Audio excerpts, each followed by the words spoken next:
So I just want to point out that facts are important. Welcome back to the Genius Multi channel, signing in for another assignment here, doing some news. Found two articles I want to discuss and cover because it's a topic of conversation we've had here intermittently on the channel for 4 years. And it's the whole idea of physical gold versus the GLD or the SPDR or any gold ETF, paper gold. I hate it. I despise it. It's not gold. It should never be considered gold. And we're going to break it down here, go through these two articles, see what some other individuals have to say, and open up a discussion of paper gold versus physical gold. And you kind of know where it's going to go. This is one of the stories where most of you should be fully aware of what the end looks like and what the opinion's going to be. It'll help some of you in maybe formulating conversations with people you know who invest in paper gold and how you can perhaps talk them out of it and into physical. So Article 1 is GLD versus physical gold. Which is the better investment now? This actually comes from Forbes magazine. Article 2 is going to be the number one reason why investors should avoid gold ETFs. This is from the Hard Assets Alliance team. This article was linked directly out of the article that was in Forbes, which is actually quite surprising that Forbes magazine would and Forbes website would have an article such as this, which is so pro-physical and more anti-paper gold. So let's get into it by Olivier Garrett. He's the contributor here. GLD versus physical gold. Which is the better investment now? There's a beautiful image of some 28 kilogram gold bars being poured, molten gold. I know some of the pourers out there probably enjoy this image. Pit Bullion and Mr. Zeke getting into it. But there are a lot of hidden dangers inherent within the structure and operation of gold ETFs that few investors are aware of, and these risks are more pronounced than ever as the threat of another financial crisis is always around the corner.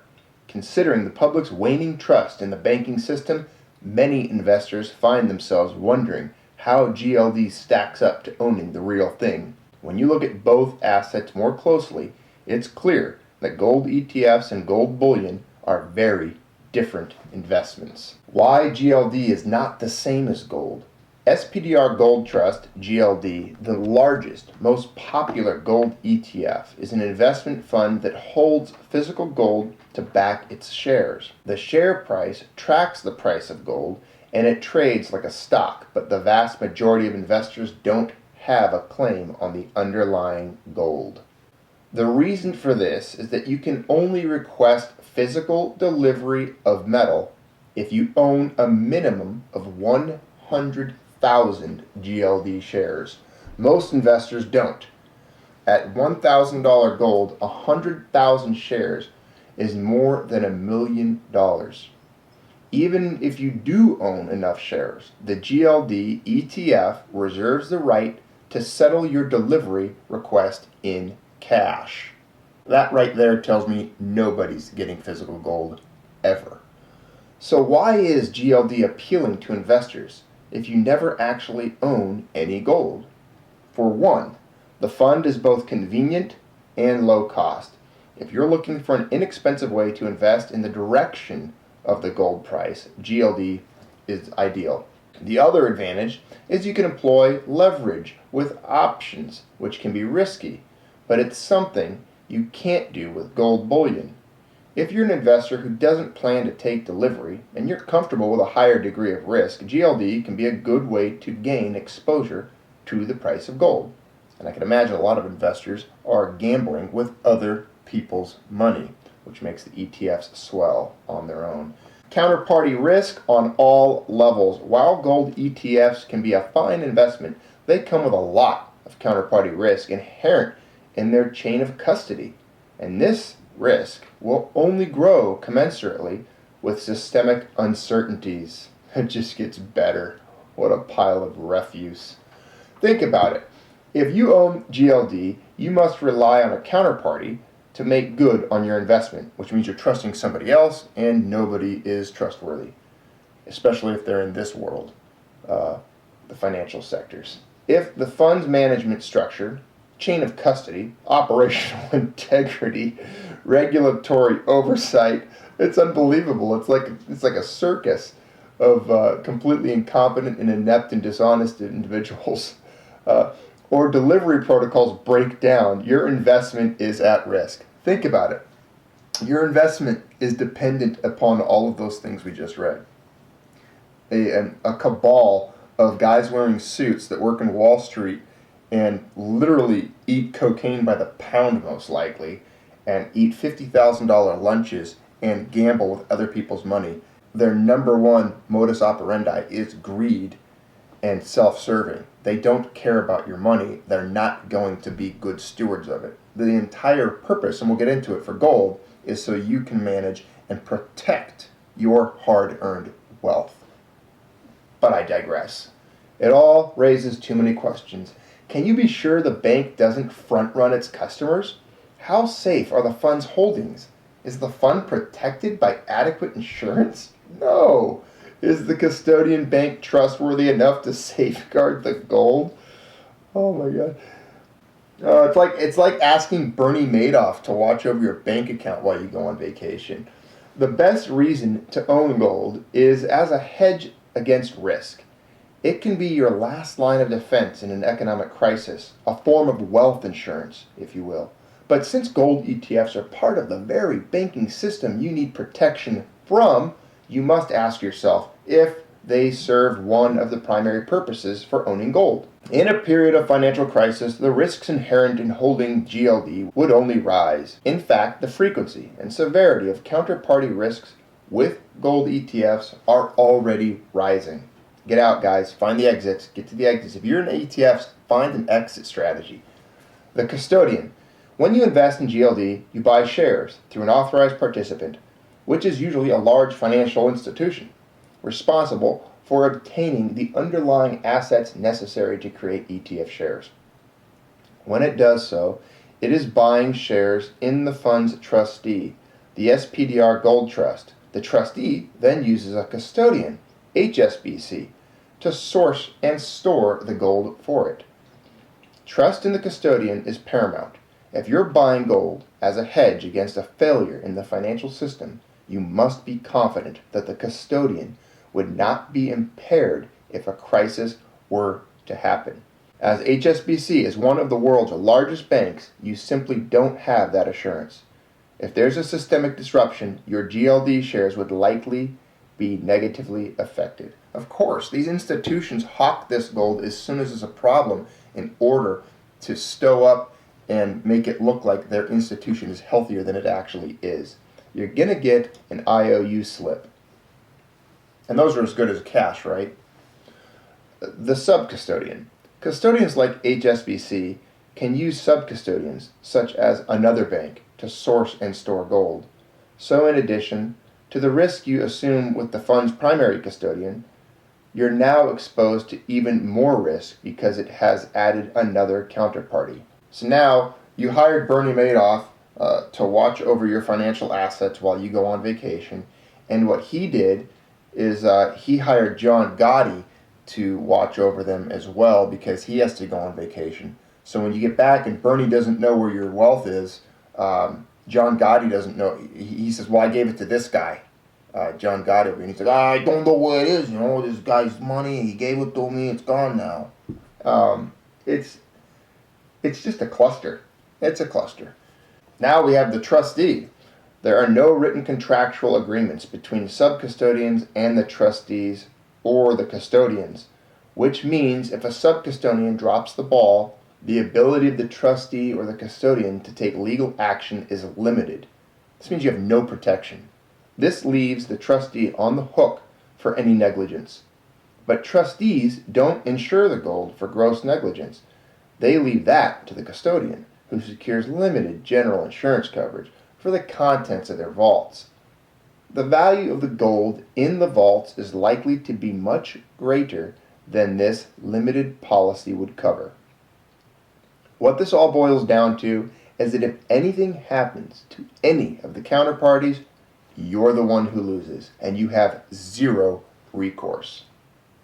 How GLD's custodian laundered billions of dollars. So here's your custodian, fellas. To fully understand how quickly the security of your investment can be called into question, you don't need to look any further than the GLD ETF. The fund's custodian, HSBC, which sources and stores its gold, has a sordid history of unethical behavior. So here's your wealth's babysitter's rap sheet. Consider your wealth your baby, and you're looking for a babysitter, and HSBC shows up, and this is their resume. This is their rap sheet. Okay, so swaddle your little gold bar in your arms right now, give it a binky, and rock it in your arms as you read this. Here's a look at HSBC's rap sheet. They were fined $1.92 billion for violating laws designed to prevent money laundering and other illegal financial activity. They allowed drug traffickers to launder billions of dollars in the U.S. and billions more across borders to countries facing sanctions, including terror-ridden Libya. They admitted to gross violations of the Banking Secrecy Act, including failure to establish and maintain an effective anti-money laundering program, failure to establish due diligence, and involvement in the laundering of over $881 million, accepted $15 billion in cash across the bank's counters in Mexico, Russia, and other countries, paid a $275 million penalty to settle with the Commodity Futures Trading Commission for manipulation of benchmark rates used in the foreign exchange markets. They were fined $470 million for abusive mortgage practices during the 2008 financial crisis, facing criminal investigations in the U.S., France, Belgium, and Argentina for helping wealthy clients across the world evade hundreds of millions of pounds worth of taxes. And I am sure that is not the complete list of HSBC's rap sheet, as I'm sure they're being protected by insiders, and they have done far more grotesque and illegal activities as far as even their involvement in the metals markets. As we've seen, I believe they were also named in the manipulation of the silver market, with charges still pending. Would you trust this bank with your investment? And HSBC isn't the only entity putting investors' money at risk. In 2016, BlackRock, the sponsor of the gold ETF iShares Gold Trust, the IAU, sold $296 million in unregistered shares of an exchange-traded fund. The fund's management essentially lost administrative control over the fund and violated SEC regulations. The really scary part? Watchdog agencies were asleep at the wheel. The situation only came to light because BlackRock itself alerted the SEC. Investors who bought and resold the unregistered shares may have the right to sue for damages and interest. The case for physical gold. Gold funds like the GLD ETF clearly don't offer the level of safety people expect, especially during times of economic downturn or other financial turmoil. This is why serious investors who are looking to put protections in place for their portfolios prefer gold bullion. Gold bullion refers to specific pieces of physical metal held in your name and title. It is not a paper proxy for gold, but the real thing, and you own it outright. When you own gold bullion, you can never suffer a default. There's no counterparty to make good on a paper contract. Once you buy gold bullion, it's yours, and it doesn't require the backing of any bank, government, or brokerage firm. Physical gold offers advantages that GLD can't. In addition to hedging risk, gold also has specific physical attributes that make it highly valuable and is an excellent wealth and portfolio diversifier. No other asset has all of these intrinsic financial traits. Gold is liquid, easily convertible to cash, portable. You can hold $50,000 in a small coin tube. Divisible, splitting up diamonds changes their value. Durable, how long would wheat last as money? Consistent, one piece of real estate is always different from another, whereas an ounce of gold is an ounce of gold. Convenient, copper coins of sufficient value would be too bulky and heavy. Value dense, high value is held in a small quantity. in space. Again, remember the slideshow where we showed you how much gold and how much value it holds as a small cube. Private and confidential. You control it. Who knows you own it? It's like black money. Completely covert. Nobody knows how much gold and silver all of you have out there, the stacking community. Nobody. Gold has been considered valuable for thousands of years. In my opinion, over 70 to 80 centuries. It is even mentioned in Genesis chapter 2. And it will always have value. No matter what the social, political, or financial climate has been in the world, gold has never gone to zero or defrauded an investor. It is the ultimate form of money. Final thoughts. Owning gold is an excellent way to diversify a portfolio. It protects against all kinds of catastrophe and guards against inflation and deflation. But the form of gold you buy can make all the difference in how well your investment performs for you. At the end of the day, your choice is to own the real thing or a proxy paper. With the emergence of new online trading platforms, investing in gold bullion is now just as simple as buying an ETF. With ease, convenience, and automation, there's no excuse not to make an allocation to physical gold. Jumping into article part 2, when we look at how these ETFs function, the problems quickly become apparent. Let's analyze the operation of the world's largest ETF, the SPDR Gold Trust, GLD. To gain exposure to the price of gold, investors buy GLD shares through an authorized participant. An authorized participant is usually a large financial institution, like a market maker, which is responsible for obtaining the underlying assets necessary to create ETF shares. When they do so, they are buying shares in the fund's trustee, the SPDR Gold Trust. The trustee then uses a custodian, in this case, HSBC, to source and store the gold for them. As the custodian is tasked with sourcing and storing the gold on behalf of the trustee, it is a major counterparty. This is counterparty risk as much as it gets. Herein lies the first problem. Many investors buy gold as portfolio insurance against a systemic failure in the financial system. As GLD is intertwined with one of the world's largest banks, it doesn't fit this purpose. If HSBC became impaired, GLD shares could be negatively impacted. They would be. But the problems go deeper. Custodians like HSBC use sub-custodians, as we mentioned earlier, such as the Bank of England, to source and store the gold. Oh, so your gold's like thousands of miles away across an ocean in another country. So in addition to carrying custodian risk, investors also have sub-custodian risk. Sounds like a lot of counterparty risk, but there must be rules in place to protect investors if something goes awry, right? No, sorry, there's not. Based on old LBMA rules, there are no written contractual agreements between sub-custodians and the trustees or the custodians. Thus, the ability of trustees and custodians to take legal action against sub-custodians is limited. Therefore, the trustee is on the hook for any negligence, but trustees are insured against such events, correct? It turns out the trustees don't insure their gold holdings. They leave the responsibility of insurance to the custodian, and the plot thickens. Custodians only insure the contents of the vaults for limited general insurance coverage. Such cover falls greatly short of the value of the gold held inside the vaults. Putting it all together, if anything happens to any of the counterparties, the investor has zero recourse. Besides carrying major risks, there is another issue with gold ETFs. Got paper? You may be surprised to learn gold ETFs don't give you exposure to gold. But it's true. The GLD prospectus states, quote, GLD represent fractional, undivided interest in the trust, unquote. When you invest in a gold ETF, you are buying shares of the trustee. Basically, you're a shareholder of the trust. You're not a gold holder. As such, GLD shares represent a paper claim on gold, not gold itself. This negates a major reason for owning it: protection during crisis. If the economy collapsed and brought down a part of the financial system with it, the trustee will settle your claim in cash, not gold. So when the currency goes to crap, the world economy goes to crap, someone's going to give you a couple of Zimbabwe notes so you can go buy a pack of bubble gum, and you can feel great about it because your $1 million just turned into a pack of Wrigley's chewing gum. There you go. The real irony is the price of gold could be skyrocketing, and the ETFs could be going bankrupt at the same time.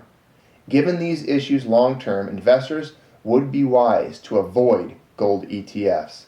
Luckily, for those wanting to buy a physical gold, things have never been better. Unlike ETFs, physical bullion is divorced from price tracking promises.